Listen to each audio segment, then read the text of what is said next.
Logging on to Melanie's blog, which some of you might not know what that is, it's an internet thing. She tracks and keeps a tally of the books that she's collecting. I found out that she now has over 3,200 books to give out at the end of 2010, not only to elementary school kids, but also middle and high schoolers as well. When the rich share their wealth, everyone benefits from this sort of caring for each other. Melanie does this gift of giving books not to gain any recognition for herself, though she has gained some recognition in her local newspaper for what she's done. But she does it because what that is doing is just simply the right thing to do. It is just. And it gives her a sense of participating in the kingdom of God for the least of these right now, right here. Melanie is investing in things eternal. But back to our parable. Even after the rich man and Lazarus die, and the rich man lands in Hades, and Lazarus rocks in the bosom of Abraham, the rich man only sees himself still. There's a translation of the Bible called a Cotton Patch version, and in it, Clarence Jordan and Bill Doulos tell this story this way. The rich man ends up in Hades and calls up and says, "Oh, Father Abraham, send me my water boy. Water boy, quick. I'm about to perish down here. I need a drink of water." That old rich man had been hollering for his water boy. "Boy, bring me water. Boy, bring me this. Boy, bring me that. Get away, boy. Come here, boy." So even on the other side of the grave, the rich man still does not seem to recognize the poor man as a fellow human being, but only a slave who is there to serve him, even in the afterlife.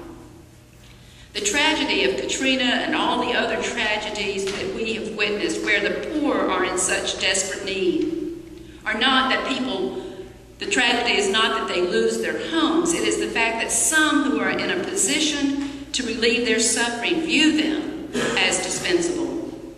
Like the rich man did Lazarus, they just do not see their need, and thus do not respond. How can they if they don't even see them? Once I was living in Macon in Mississippi. Some of you might have heard this story. I went to dinner with a psychiatrist, and this happened to be a dinner that was provided by the pharmaceutical company that was pushing the most recent happy pill for depression. I have never seen such a banquet with the amount of extravagant food displayed. There was caviar, prime rib, lobster, constantly flowing wine in an open bar. There was even an ice carving. Of course, eventually there was the requisite listening to the spiel from the pharmaceutical company about the happy pill. And who was going to pay for all of this? Of course the drug company would be paying for it, but they would only pass the expense down to those who needed the treatment for depression. Depressed people who were probably so far out of the economic league with these wealthy doctors eating and drinking for free, it was enough to make me sick. The gap between the rich and the poor continues to widen. Our lesson from this parable points to the importance of staying connected to those in need. So every time we work at the food pantry, we are closing the chasm. Every time we work in a soup kitchen or a homeless shelter, we are closing the gap. Every time we visit those in prison or in nursing homes, we are closing the chasm. Every time we stand up for peace in the world and an end to a war that causes so many to live in poverty and fear, we're closing the gap. This parable of the rich man and Lazarus tells us that by reaching out to those whom God prefers, we experience our interconnectedness. We are all one human family, regardless of our economic status, and sin only happens when we close our eyes to the least of these. The good news is that the story is not over yet, not for us. Even though Abraham would not let Lazarus go and help the rich man's family know about the dangers of ignoring the poor, Jesus gives us this story so that our eyes and our hearts will remain open to them. It's not about how wealthy we are. It is about how we use our wealth to relieve the suffering of others, thereby creating the kingdom of God here on earth.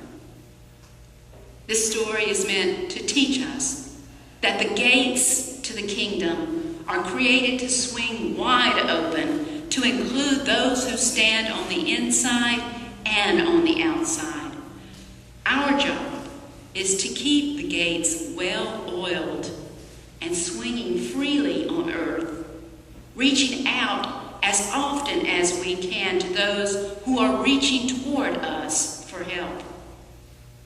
The oil we need is not a petroleum-based oil, but it is based on compassion, on mercy, on love, on justice, and generosity.